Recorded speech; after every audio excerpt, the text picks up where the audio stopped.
de volta para nossa aula de número 4 de administração eclesiástica. Chegamos ao grande dia, o gran finale, a nossa última aula. Eu sou o professor Eduardo Maciel e nós estamos buscando no Instituto FASTEF conhecimento avançado. Eu espero que nessa aula final desse módulo você possa crescer junto comigo na graça e no conhecimento do nosso Deus. É muito bom a gente estar junto aqui e, como eu gosto de fazer todas as vezes, recordarmos o que nós falamos na aula passada. Na aula passada, aula número 3, nós começamos falando sobre administrar a si mesmo. Depois, nós falamos sobre administrar o nosso tempo e os conceitos de liderança. Falamos também sobre motivação, disciplina, quem é o verdadeiro líder, é uma pessoa proativa, é uma pessoa responsável, é uma pessoa comprometida. E por último, nós falamos também que liderar exige aprendizado contínuo. Além disso, nós finalizamos a última aula, a aula 3, falando das diferenças de liderar e administrar. Eu mesmo falei para vocês que eu já trabalhei com pessoas que eram ótimos administradores, porém péssimos líderes. Falamos sobre os estilos de liderança, as técnicas para ser um bom líder, o exemplo de Jesus, sem dúvida nenhuma, é o nosso maior exemplo, e os princípios de liderança foi o que nós falamos na aula de número 3. Se porventura você não assistiu a aula 3, volta lá um pouquinho, assista a aula número 3, assista a aula número 2, assista a aula número 1, para que você esteja bem preparado para fazer a nossa avaliação nos próximos dias. Hoje nós vamos falar sobre o princípio dos líderes medíocres. Uma vez eu fiz numa igreja um simpósio sobre liderança e eu falei desse tema, o princípio dos líderes medíocres, e alguém da liderança foi soprar lá para o vice-presidente que eu estava falando piadas para alguém. Gente, se a carapuça serviu, eu não posso fazer nada. É a matéria que eu tô dando aqui para vocês, que eu dei lá naquele simpósio, mas as pessoas se identificam muitas vezes porque não estão fazendo um trabalho com excelência, porque não estão fazendo um trabalho acima da média. E é isso que nós devemos procurar fazer. O primeiro princípio de um líder medíocre é a sua superioridade, é ele se achar o bom. Ele é quem deve estar sempre certo. Todos os outros estão errados, mas ele é o bom. Ele está sempre certo. O segundo princípio de um líder medíocre é o seu destempero. Ele perde a calma por qualquer coisa, ele explode por qualquer coisa, ele fala alto, ele grita. Inclusive, quando a pessoa está numa discussão, numa conversa, e ela começa a gritar, certamente é porque ela perdeu os argumentos. Nós temos também os escapistas, né? Líderes medíocres são escapistas, porque eles externam os seus problemas jogando a culpa nos outros. É a síndrome adâmica, né? Quando Deus foi falar com Adão o que ele tinha feito, Adão disse, olha, foi a mulher que tu me deste. Quer dizer, ele jogou a culpa na companheira dele. Líderes medíocres fazem isso, sai pela tangente. Líderes medíocres são impacientes, eles têm pouquíssima tolerância. Lembra do Saraiva? Tolerância zero? Líderes medíocres são assim. Pouquíssima tolerância, e nenhuma paciência. E muitas vezes, na administração eclesiástica, nós precisaremos de muita paciência, de muita tolerância. O líder medíocre, ele é descontrolado. Ele tem sérios problemas para se controlar. Ele é uma pessoa um tanto destemperada, ele é uma pessoa que ele não consegue estar equilibrado na vida. Ou é 8 ou é 88. Ele vive nesse overclock. Líderes medíocres são inseguros. Por quê? Porque ele tem medo de delegar. Vai que eu delego para o Renan e o Renan seja melhor do que eu. Vai que eu delego para a Valcilena e a Valcilena seja melhor do que eu. Vai que eu delego para o Barradas, ou para o David, ou para o Samuel, ou para o Ricardo, ou para o Zé, e o Ricardo seja melhor do que eu. Eles têm medo de serem superados. Eu gosto muito de uma frase de um líder que eu acompanho muito, que ele diz assim: o meu alívio é o teu sucesso. Porque quando a equipe tem sucesso, tudo vai reverberar no líder. E o líder que delega, com certeza ele terá mais tempo, até para sua família. Líderes medíocres, eles são fúteis. Eles não têm nenhum propósito maior na sua vida. É uma futilidade a sua vida. Ele não entende nem ainda o que é propósito. Sabia que existem pessoas que estão em busca de um propósito, mas ainda não obtiveram propósito? Líderes medíocres são falsos. Mais falsos do que nota de R$3. Eles não têm habilidade para reconhecer sinceramente.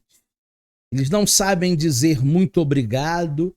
Eles não sabem se alegrar com os que se alegram. Geralmente eles têm aquele sorriso McDonald's, né? Boa noite, faça seu pedido, como você está? Mas aquilo ali é algo mecânico, é algo falso, é algo automático. Líderes medíocres, eles são iracundos, eles têm baixíssima inteligência emocional ou até gestão das emoções. Tudo bem que o ser humano não é máquina, o ser humano ele não é robô. Em alguns momentos, verdadeiramente nós sentimos. Se você me der um beliscão, vai doer o beliscão que você me deu. Mas líderes medíocres agem assim todo o tempo. São pessoas iracundas, são pessoas doídas, são pessoas que não têm uma inteligência emocional. Não acabou, não. Líderes medíocres são dissimulados. Eles não têm autenticidade. A própria Bíblia Sagrada diz que nós devemos ser sim, sim e não, não. Se eu falei não, não, eu vou até o fim. É a minha palavra. Se eu falei sim, sim, então, mesmo que depois de uma noite eu repense, aí eu vejo que eu tomei um prejuízo, mas eu apertei a sua mão. Na época dos antigos era assim, lembra? Quando o antigo apertava a mão, não precisava cartório, não precisava autenticação de firma, o que valia era a palavra. Hoje, líderes medíocres não têm autenticidade, não são sinceros, verdadeiros. São suspeitos. Por que suspeitos? Porque eles não têm honestidade. O que eu mais vejo são líderes desonestos. Desonestos com a igreja, desonestos com a família, desonestos com eles próprios. As pessoas elas podem até esquecer de algo que você tenha feito ou algo que você tenha dito. Mas elas nunca esquecerão quem você é, como é e como as tratou. Gente, o mundo é pequeno. Trate todo mundo bem. Nós muitas vezes achamos que não precisamos de nada nem de ninguém. Isso é um grande erro. Todos nós precisamos uns dos outros, porque a vida, ela é uma troca. Líderes medíocres, eles esquecem que o mundo dá voltas. Ele pode até esquecer que aquele que ele tanto humilhou, agora pode ser o seu liderado.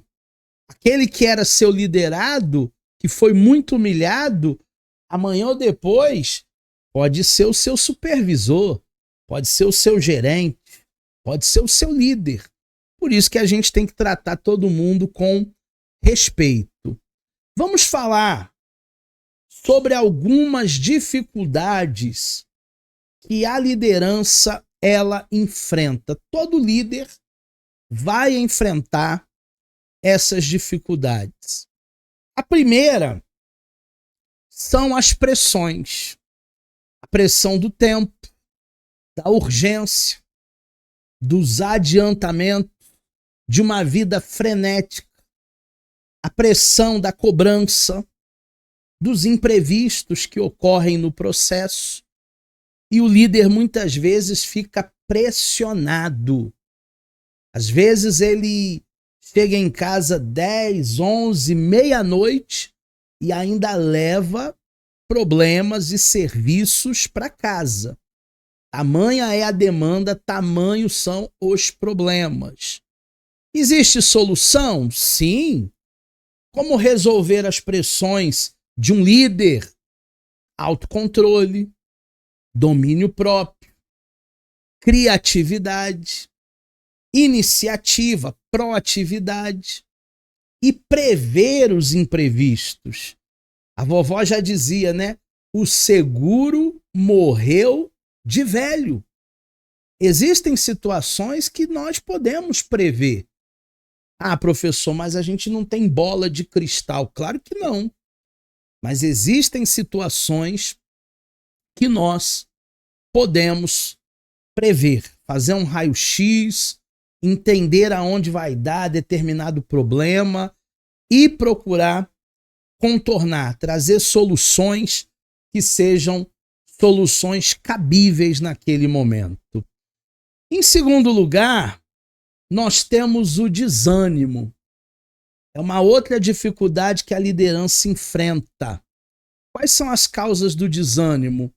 Falta de colaboração, ausência de progresso, falta de compreensão da equipe, dos liderados e tarefas enormes, tarefas muito grandes, tarefas que era para serem realizadas em um mês, mas só te deram uma semana. Toda essa carga muitas vezes faz com que o líder ele tenha uma estafa, ele tenha um burnout, ele tenha um esgotamento. Mas existem soluções para o desânimo. Como resolver? Automotivação, relembrando qual o seu propósito, qual a sua causa, lendo biografias de líderes como Martin Luther King e tantos outros líderes que marcaram a história. E oração a sós com Deus. A psicologia e a ciência já comprova que uma pessoa que ora regularmente, ela faz a sua prece, ela faz as suas orações, ela também obtém saúde mental. Orações contribuem para a nossa saúde emocional e para a gente vencer o desânimo. Temos mais um ponto aqui na dificuldade dos líderes. Críticas. Sabia que todo líder ele é criticado por pessoas inconformadas, por pessoas que pensavam que os objetivos dele tinham que ser alcançados. O próprio líder se autocritica porque não conseguiu uma determinada meta, chegar a um determinado objetivo. E os métodos, muitas vezes, não aceitos pela equipe. Porque não é tudo que eu falo com a minha equipe que de prontidão eles vão aceitar, vão dizer, oh, que maravilha, vamos fazer assim. Não é tudo que nós vamos dar uma ideia e essa ideia de imediato ela vai ser assimilada, a turma, o time vai comprar. E muitas vezes quando a turma não compra, o time não compra, vão haver críticas. Dá para resolver? Claro que dá. Escute as pessoas, aproveite os aspectos positivos dessas críticas e observe também de onde vem a crítica. Porque tem pessoas que chegam para você e dizem assim, olha, me desculpa falar. Quando alguém diz, me desculpa falar, você já sabe que vai vir bomba, né?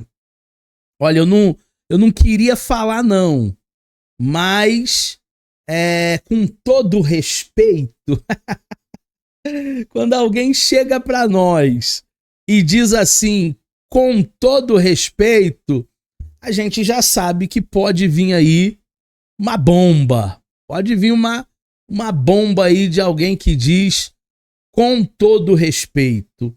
Mas veja da onde vêm essas críticas construtivas, sem que a pessoa tenha construído absolutamente nada. Críticas construtivas são para pessoas que já construíram alguma coisa. Caso contrário, não há sentido. Então veja da onde vêm as críticas. Mais uma dificuldade da liderança. Fracasso e as suas causas.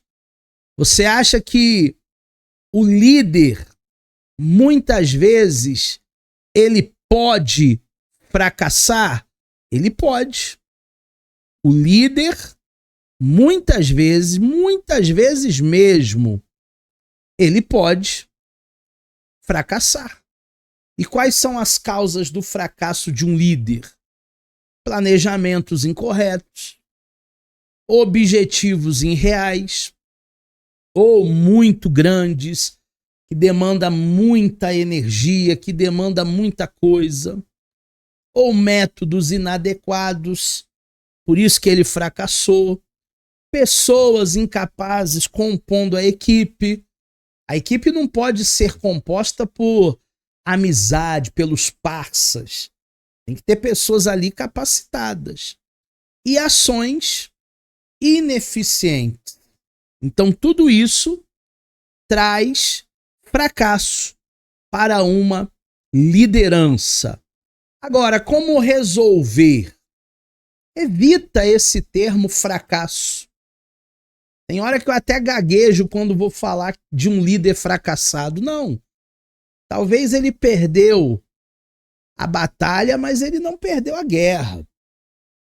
Talvez ele teve uma estratégia equivocada, mas nem tudo está perdido.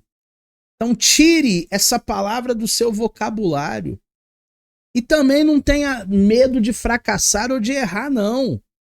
Porque a gente na vida não acerta todas. Nós também erramos. Nós também falhamos. Então entenda que o fracasso faz parte. A única pessoa que não fracassa é aquela que não tenta. É aquela que não faz nada. É aquela que fica toda tarde assistindo Sessão da Tarde. Aí não tem como fracassar. Mas aquela pessoa que tenta, muitas vezes ela pode sim estar ali numa posição de um fracasso temporário. Thomas Edison diz que não existe fracasso. Existem maneiras erradas de se fazer as coisas. Olha como essa frase ela é muito importante para a gente. Fracasso não existe. O que existe é uma maneira errada de se fazer as coisas. E ele fez tantos experimentos para que ele conseguisse chegar na lâmpada elétrica. Ele não desistiu. Se eu não me engano, ele errou 490 vezes. Aí ele tentou mais uma vez e deu certo. Hoje nós temos a lâmpada elétrica. Algumas dificuldades na liderança. Mais uma: solidão. O líder também é alguém que se sente muito sozinho, porque ele tem uma visão à frente do seu tempo, porque ele vê oposições constantemente aos seus planos. Ele próprio tem uma necessidade de ficar só. Ele mesmo, muitas vezes, é abandonado pelos fracassos. Quando tudo dá certo, você está rodeado de pessoas, de amigos. Mas quando as coisas não dão tão certo, as pessoas te abandonam. E qual o antídoto da solidão? Solidão é a parte do preço de ser um líder. Então, o que a gente tem que fazer? A gente tem que aproveitar essa solidão com momentos de criatividade. É chamada o ócio criativo, que na verdade não é nem solidão, não. É solitude. É você gostar da sua presença, é você gostar de você mesmo. Por que existem pessoas que não conseguem ficar sozinhas, no silêncio, lendo um livro, tomando um chá? Porque a presença dela, o silêncio, para ela é ensurdecedor. Então ela precisa da casa cheia, ela precisa de um montão de amigos, ela precisa falar no telefone. Ela não sabe o que é solitude. Solitude é você gostar da sua companhia e, em algumas vezes, ficar sozinho com seus pensamentos. Vamos para outro tema agora, porque a nossa aula de hoje está bem dinâmica. Talvez porque é a última aula de administração eclesiástica, a última aula dessa disciplina. Autoridade e responsabilidade. Todos os líderes precisam trabalhar essas duas coisas. Tanto a sua autoridade, como também a sua responsabilidade.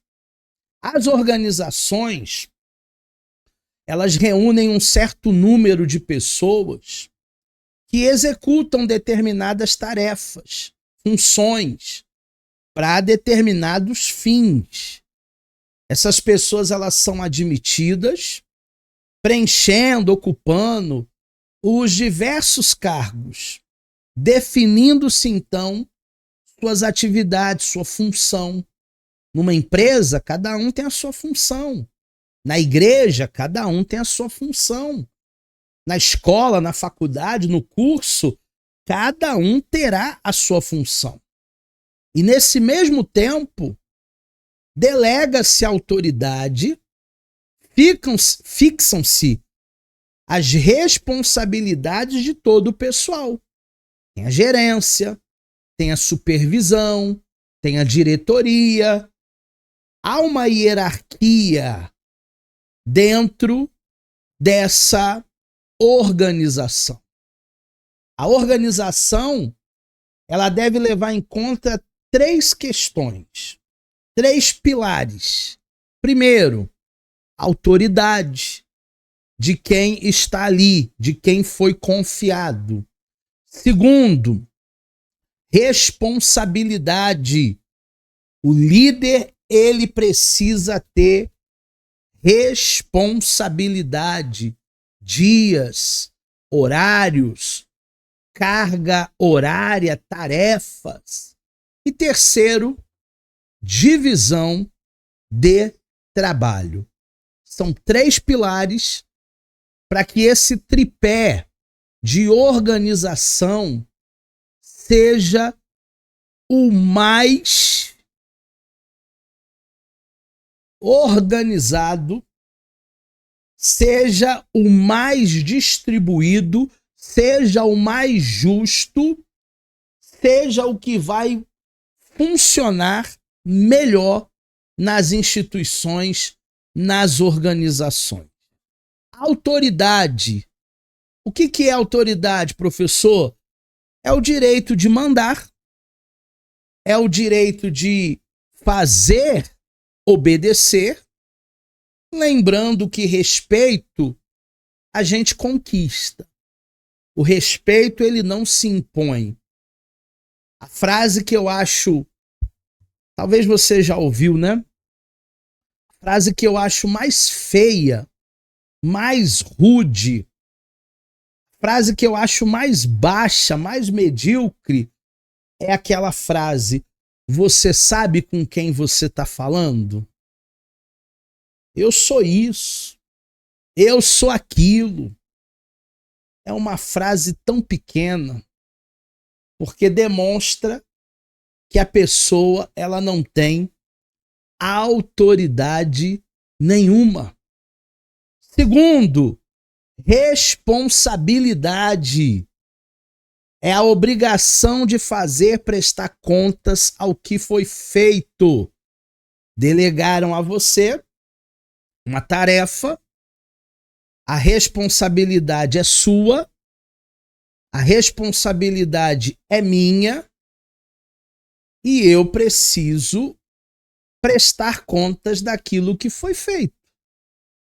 Imagina aqui na Fastef, nós temos vários polos, nós temos Belfor Roxo, nós temos Nova Iguaçu, nós temos Caxias, nós temos Rio de Janeiro. Imagina aqui na Fastef, um professor é escalado lá para Miguel Couto. E aí chega no dia da aula, ele não aparece. E os alunos ficam lá, esperando. E ele também não me fala se houve algum problema. E os alunos começam a me ligar: professor, o mestre tal não chegou, aconteceu alguma coisa, nós estamos aqui esperando para ter aula. Gente, é uma questão de responsabilidade, prestação de contas. Se eu fui designado para uma determinada função, eu preciso fazê-la com excelência.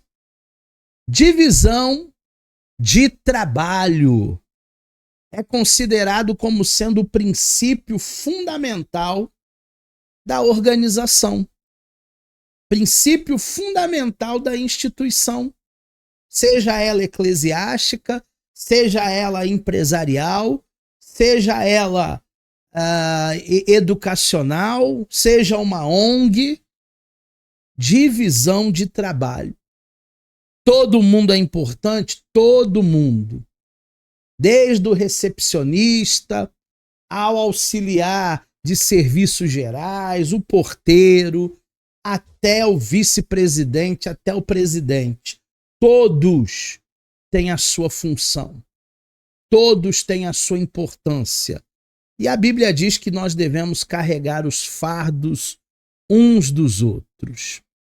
Organograma está na parte final aí da sua apostila, mas eu vou enviar para vocês um material antes da avaliação, porque hoje não deu tempo de eu montar aqui, e eu quero montar com excelência, eu quero fazer o melhor para vocês. Então, no grupo de alunos, ou até mesmo se você está no portal, você vai ter esse material do organograma. É um gráfico. que representa uma estrutura formal, apresentando os diversos setores e as suas posições respectivas de interdependência. Então é um quadro que tem lá no topo o presidente, um pouco abaixo o vice-presidente, um pouco abaixo os diretores, um pouco abaixo os supervisores, um pouco abaixo os gerentes, e assim vai.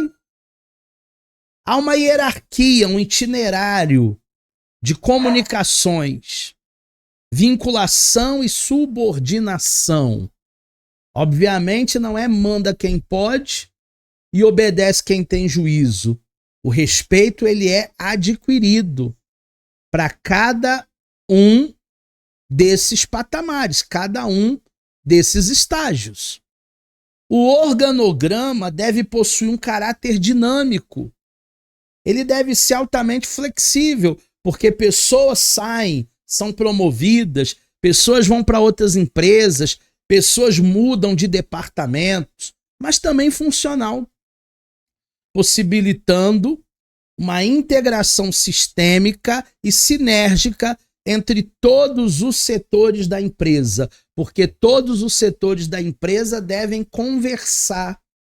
Imagina um dia um presidente de empresa chega na sua indústria e ele é barrado pelo porteiro, porque o porteiro ele não sabe para quem trabalha. Ah, professor, isso não acontece não. Já aconteceu até em igrejas, hein? Líderes de igrejas. Eu me lembro uma vez, numa igreja do Meier, o pastor presidente, o líder da igreja, chegou ali. Ele não era o dirigente da congregação, ele era o presidente do campo. E ele foi barrado por um diácono, por um obreiro, que não reconheceu que era o presidente. Falta de um organograma. Mas também temos o fluxograma, que eu vou mandar para vocês. Antes da avaliação, eu vou enviar para vocês esses dois materiais. O fluxograma e o organograma, que eu quero desenhar, eu quero fazer com maestria. Também chamado de FAP, Fluxo de Análise e Processos. Ele é uma ferramenta gráfica parecida com o organograma, que demonstra uma sequência operacional, um desenvolvimento de trabalho, um processo de informação, um processo de comunicação. Eu gosto muito de ver como as coisas são fabricadas. Tem muito vídeo na internet e o meu algoritmo aí deve estar cheio, né? Porque eu vejo bastante. Como que é fabricado o leite em pó? Como que é fabricado o chocolate da marca tal? Como que é fabricado o leite condensado? Como que é fabricado o biscoito tal, o M&M? Eu gosto de ver esses vídeos. Existe um processo. Desde o momento que a matéria-prima chega na indústria até o último momento que a caixa é lacrada para ir para o caminhão da logística. O fluxograma ele vai descrever cada uma dessas etapas.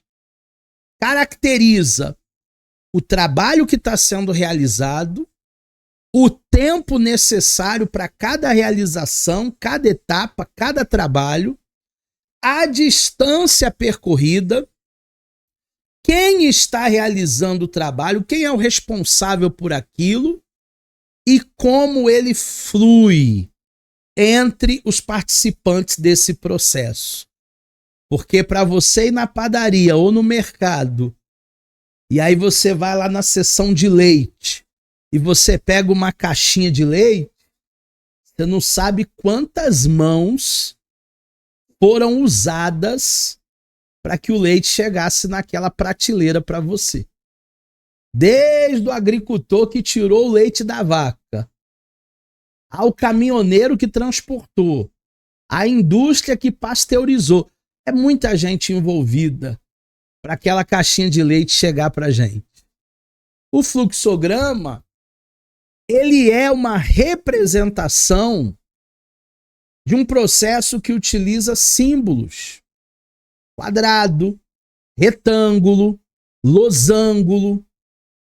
Tem vários símbolos, gráficos, para descrever o passo a passo da natureza, o fluxo dos processos. E o objetivo é mostrar de forma descomplicada o fluxo da informação e dos elementos, além da sequência operacional caracterizada, que caracteriza o trabalho e que está sendo executado. Então, eu vou enviar para vocês o fluxograma, eu vou enviar para vocês o organograma e eu quero que vocês se preparem para a nossa avaliação final. Chegamos ao término da nossa última aula de administração eclesiástica. Todas as dúvidas que vocês tiverem, falem comigo no grupo de alunos antes mesmo da avaliação. Tire todas as suas dúvidas, vejam e revejam as aulas de 1 a 4, pesquise no seu material didático bastante coisa que falamos aqui ao longo dessa jornada, e aí então, quando você estiver preparado para fazer a sua avaliação, no decorrer dos próximos dias, você vai acessar no link, seja no portal de alunos, seja no seu grupo da sua turma.